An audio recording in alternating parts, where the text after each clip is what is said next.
Hey guys, just wanted to take a moment to go into a little additional detail about this one property that we have out here. Of course, all the lots that we have in inventory at this moment are located up in the less developed regions of these various subdivisions up here.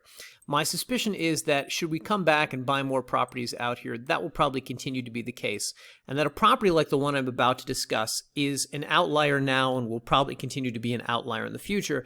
So I want to take a moment to go into a little more detail just about this specific property because I believe it is so unique and so exceptional, both within the region as well as the inventory that we currently have. So, first off, guys, as you can see from the pin on the map, this one is located, number one, pretty close down here to the highway. If we right-click and measure distance, you can see that the property is roughly about 3,500 feet north of the highway, so less than a mile, which of course means easy access back and forth, not only to the highway, but to the subject property. Number one.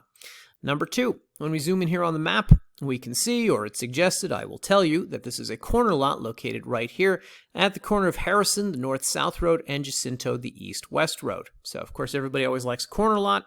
This is that. More to the point, however, the property sits in very close proximity to a number of developed home sites here. As I discussed in the subject video at the top of the page, of course, as you're closer to the highway, that's where more of the development is. Some better maintained roads, more utilities, power at the lot line, so on and so forth. So that certainly is what you witness if you look here on the map. And some of that, of course, is the case with this property.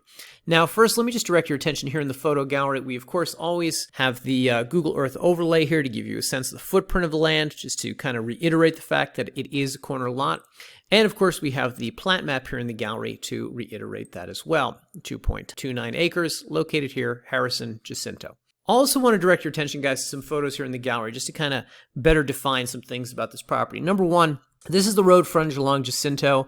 Of course, this is not a paved road. This is not as good a road as you would think it would be. It's the kind of thing that we recommend if you're going to go out there, scout the property, buy the property, take a larger truck or off-road capable vehicle until you have a better sense of exactly what you're dealing with out here. Our photographer covered a number of properties in the subdivision. He reported the best road conditions out here, but, you know, best of what, right? So that's number one.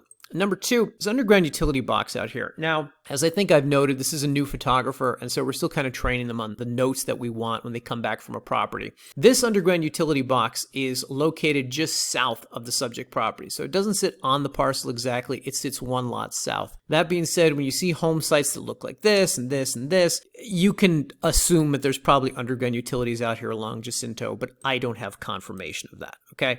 Nonetheless, there is one very close to the property, so very likely easy to get service brought out here to the property should you choose to develop it.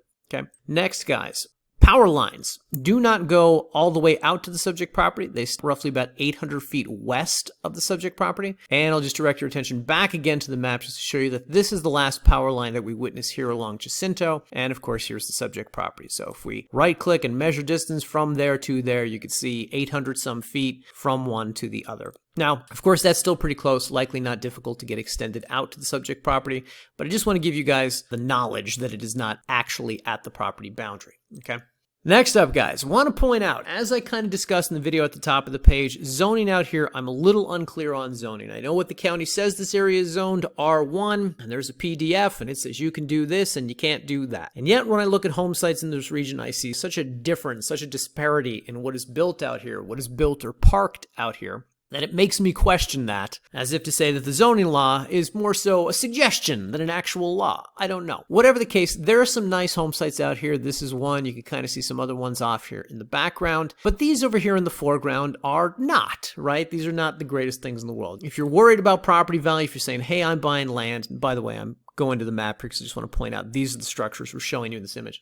Hey, I'm buying land and I want to make sure that it appreciates over time. This may not be the region that you want to buy in. If, however, you want to do something more like this, then develop an SFR like this, then this may be a good region for you. Because it is so unclear to me based off the photos I get back from the area, because it seems to contradict the zoning ordinance so much, as always, going to recommend again, if you're going to develop property out here, talk to the county, talk to planning and zoning, and just say, here's what I want to do, X, Y, and Z. Can I do it? What kind of additional permits do I need, etc. Again, there's such a difference in the structures that you see out here. And as we go through the photo gallery here, so many, quote, non-conforming structures I see in the area that I really can't guide you on this. Usually it's a lot clearer to me. So anyway, just wanted to point that stuff out, guys. This is probably not a property boundary marker out here. If it is, our photographer could not find the other three, so that's why we don't have it labeled as a survey marker. And then, of course, you've got the rest of the photo gallery, which looks like a lot of the land in this region. Some vegetation on the property, a little bit of landscaping required if you start to develop out here. But, of course, you've got the nice scenic views of the nearby Ruby Mountains. Anyway, guys, I will leave it at that. Thanks, as always, for watching, and see you in the next video.